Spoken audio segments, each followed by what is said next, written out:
C'est un vol qui est commis au préjudice d'une personne qui s'est endormie sur les bancs en attendant sa rame de métro. Donc c'est un phénomène qu'on a vu émerger il y a quelque temps. C'est ce qu'on a appelé, avec une très belle expression, les détrousseurs de l'aube. C'est ainsi qu'elle surnomme ces voleurs qui opèrent au petit matin, dès l'ouverture du métro.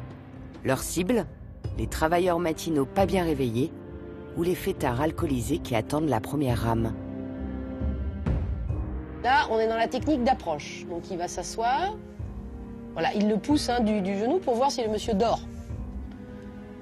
Voilà, d'un côté. Hop, je tapote avec la main. Je regarde ce qu'il a dans la poche. Est-ce qu'il a des clés? Est-ce qu'il a un téléphone? Est-ce qu'il a quelque chose qui m'intéresse? Et puis, on a fait la poche droite, on va faire la poche gauche. Caractéristique, une infraction, un vol. Et là, on voit apparaître un usager. C'est très clairement quelqu'un qui a le comportement d'un usager, qui attend sa rame matinalement, qui attend que la première rame arrive en station. Et là, qu'est-ce qui lui passe dans la tête? Je ne sais pas. Vous voyez, il est... Je stoppe vraiment... Il n'a pas l'attitude de quelqu'un qui est... voilà, il n'est pas bien, il est plié en deux. On se demande même s'il ne va pas vomir ou quelque chose comme ça. On se dit, tiens, il est vraiment pas bien, il est malade. Voilà. Et là, l'usager l'a vu. Donc il a vu qu'il s'est levé et vous allez voir que l'usager va le voir partir en crabe. Donc là, il n'a pas forcément compris que le monsieur était pas bien. Par contre, quand on va le voir partir en crabe, là, il peut pas ne pas comprendre que le type, il est complètement saoul. Et il le voit se rapprocher. Regardez, il est à 2 cm, il a les mains dans les poches.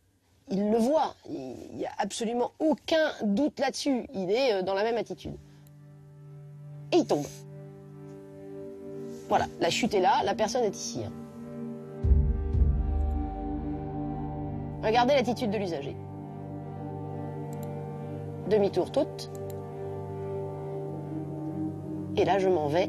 J'ai toujours les mains dans les poches. Donc, il a vu, il n'a aucun danger pour lui-même, la rame arrive. Or, l'usager qui a fait demi-tour, ça ne l'alerte pas plus. Il sent bien que le danger va... Non seulement le monsieur est peut-être KO, mort ou électrocuté, mais qu'en plus, il y a le risque qu'il soit écrasé par la rame. À aucun moment, cet usager n'a fait quelque chose de positif pour porter assistance à l'usager, ni prévenu les secours, ni interrompu le trafic, ni se précipiter vers lui, ni lever les bras au ciel, ni crier, ni faire un réflexe. Voilà, il a fui. Il s'est comporté totalement comme un indifférent à tout le moins, voire, comme on employait l'expression tout à l'heure, comme un lâche, très clairement. Et le paradoxe dans cette séquence-là, c'est que c'est l'auteur du vol qui, lui, va venir porter assistance. Voilà le voleur. Le voleur, lui, arrive en courant.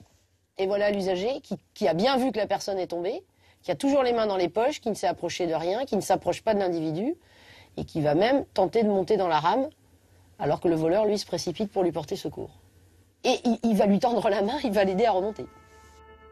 Par chance, le jeune homme n'a rien. Il est juste un peu sonné. Grâce à son voleur, il a sans doute échappé au pire. Ça montre bien qu'il y a de l'humain derrière ce réflexe de l'assistance. Et que le voleur, il a réagi pas en voleur, il a réagi en être humain en se disant « Je suis peut-être un voleur, je suis peut-être un salaud parce que je suis un voleur, mais je suis pas un salaud au point de laisser cette personne s'électrocuter et ne pas spontanément... » Et on le voit courir vers l'individu. Donc on sent que l'humain a pris largement le dessus sur le voleur. C'est peut-être la belle leçon philosophique que dans tout voleur, il y a un être humain et que dans tout passif, il y a peut-être un salaud.